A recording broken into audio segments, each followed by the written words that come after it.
So let's start with a question. Why did we choose to get into entrepreneurship education and research? Why did we choose to learn and teach about entrepreneurship over any other discipline?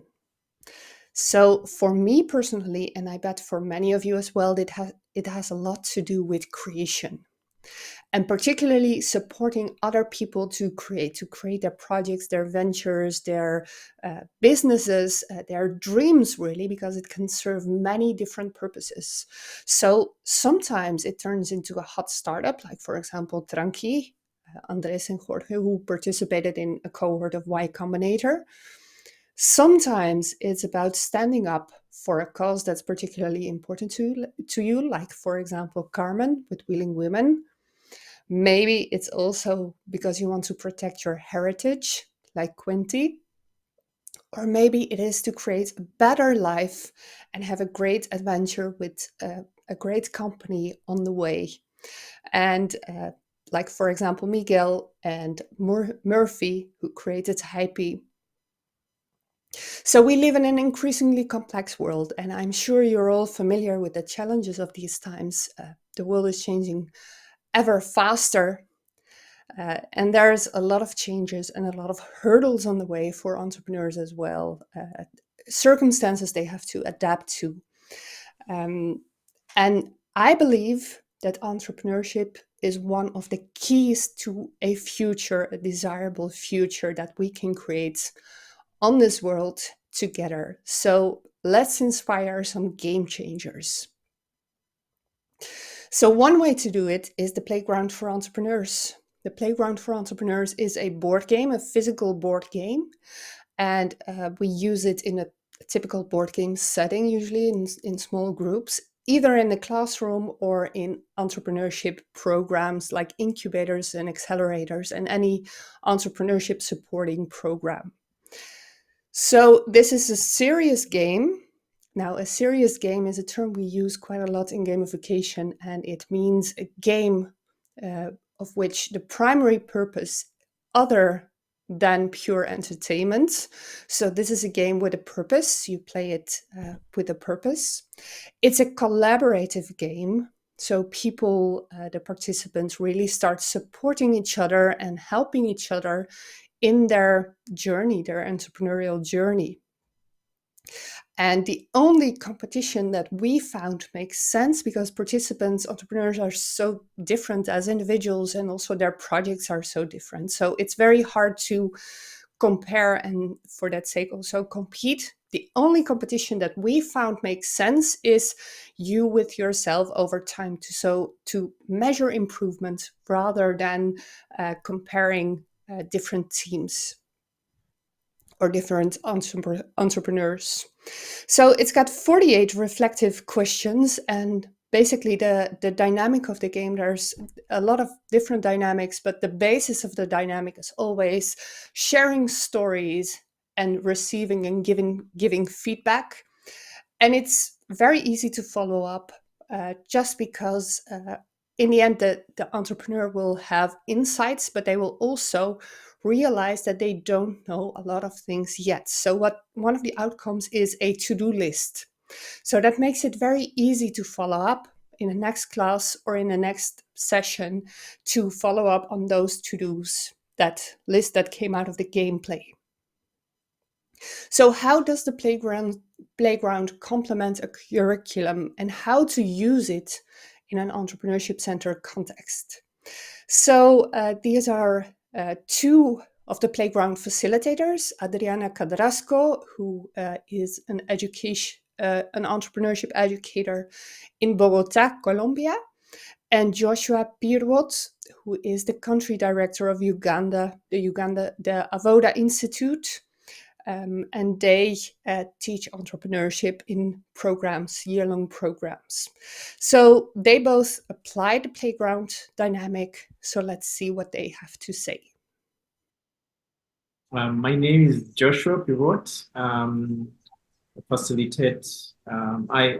lead the country office for Avoda Group, Uganda. I facilitate marketing, marketing and sales, but also ideation So, but one of the things we did during the ideation course is that, yeah, it's usually a heavy day because after moving to about 2 to 3 businesses, you know, no one wants to hear a lecture again about ideation. So that's where the Playground for Entrepreneurs tool is very, very important. And that's where we did it. After one of those hard days, we're like, we are actually going to have class, but it's going to be a different kind of class. You guys are going to lead the class. No one is going to be up here facilitating. You guys are going to lead the class. And so, at the beginning, because everyone was tired and it was evening, everyone was kind of gloomy, and it was moody until people started asking themselves questions, until the game started. And then it became lively and fun.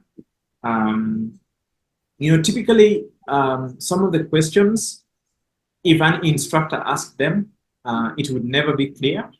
Um, the entrepreneur would stutter, and the entrepreneur would feel like, the instructor, entrepreneur side, it's kind of judgmental. Like, why would you want to know that details? But when a peer is asking the question, when it's a game, when it's asked in a relaxed environment, when it's fun, it's easier to poke into people's ideas and even challenge those ideas because they're confronted by people whom they know. Oh, so and so is hustling, so they're not asking from a critical point of view. So and so is also starting. They're not asking from a critical point of view. I'm going to ask them back, which sets a different tone when they're talking to the instructor.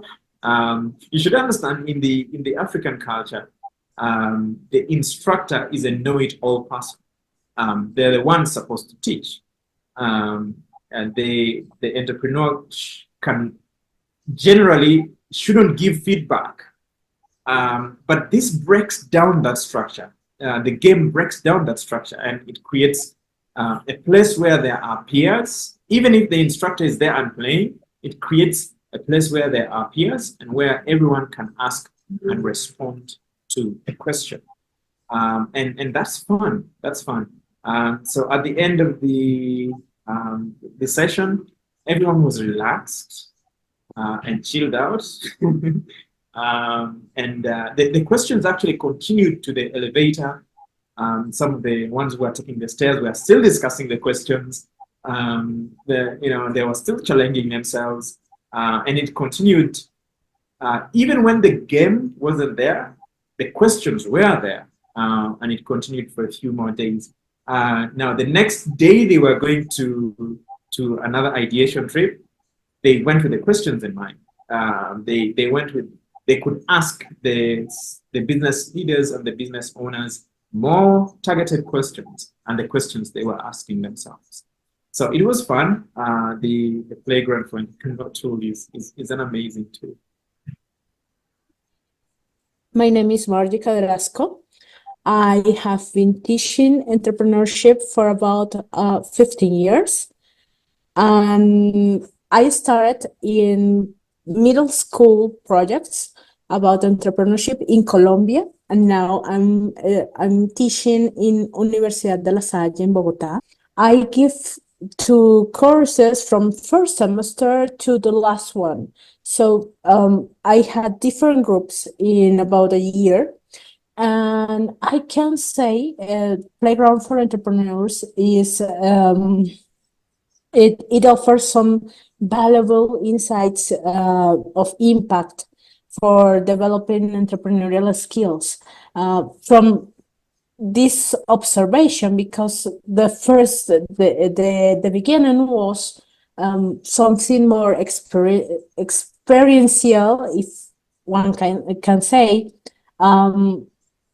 This was so aligned with my objectives to give benefits for entrepreneurs. Maybe many of them doesn't even want to be really entrepreneurs at some point in their lives, but I wanted to develop certain skills.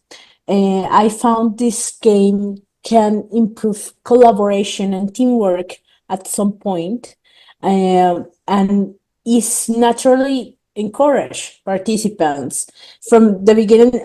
I think one can take a shoot of the students first, before the game, and a picture after the game, and that encourage the collaboration. It's a safe zone for them to talk, to express some kind of difficulties or goals in their projects. Increases the openness and creativity because they're talking, they're interacting, and it doesn't matter if they are on place or if they are online, because I did it in the in the two experiences. I made the game online too, and the experience, if you carry out in a proper way, if you tell them this game is about this, um, you can obtain excellent results even online, or in the classroom, right?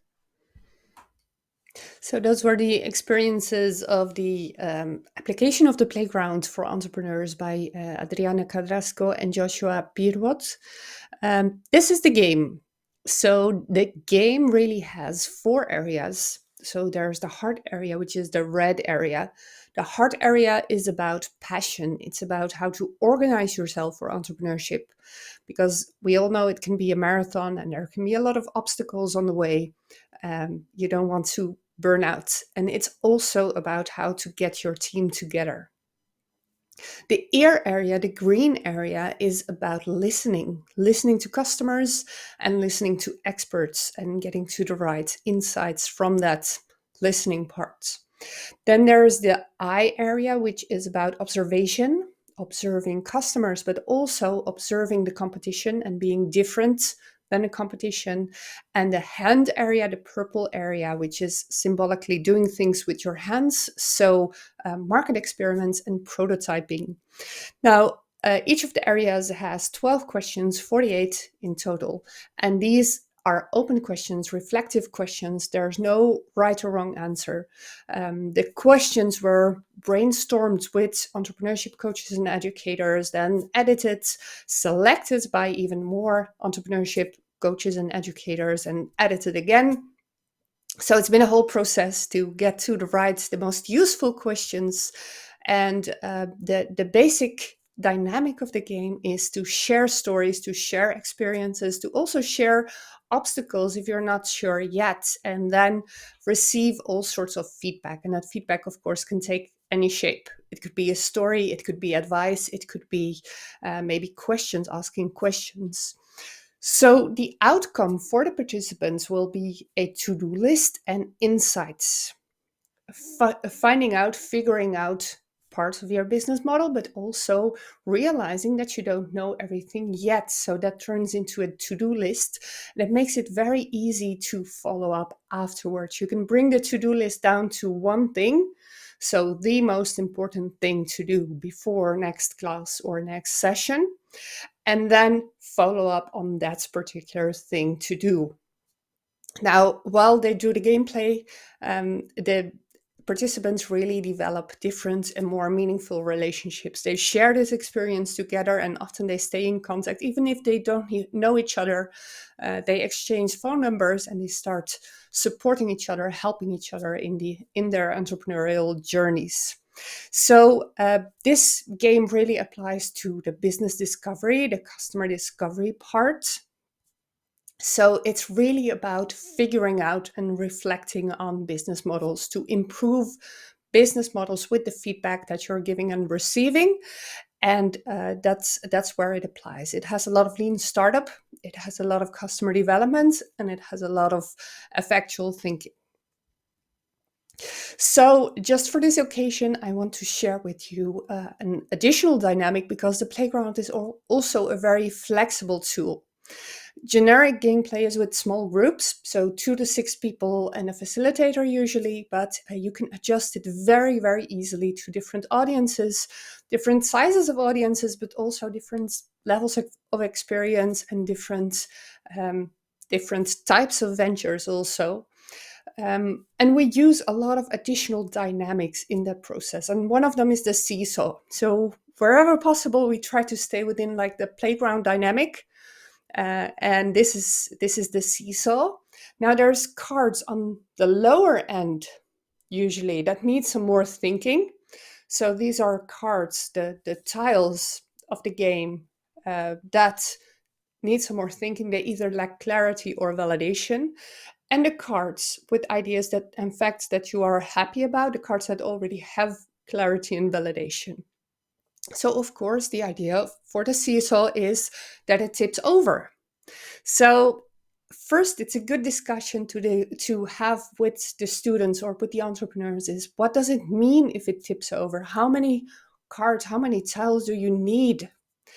And what does it mean? What's the objective? What's going to happen when it tips? And then you try to place the cards on either side of the seesaw, and you try to, in time, make it tip over because you validate more of the cards that needed some more thinking, but that's your to-do list, and then you can turn them over to the other side, and then the seesaw tips. So this is very useful with the game, of course, but it's also a great template that you can use to conclude, for example, a class. So if your students are doing a project, if your students are doing their business ideas, developing their business ideas, this is a great way to conclude, to see what needs some more thinking and what are you happy about already, and that way you can easily follow up afterwards. So this was the Playground for Entrepreneurs. Please take a look at the website playgroundforentrepreneurs.com and hope to see you soon.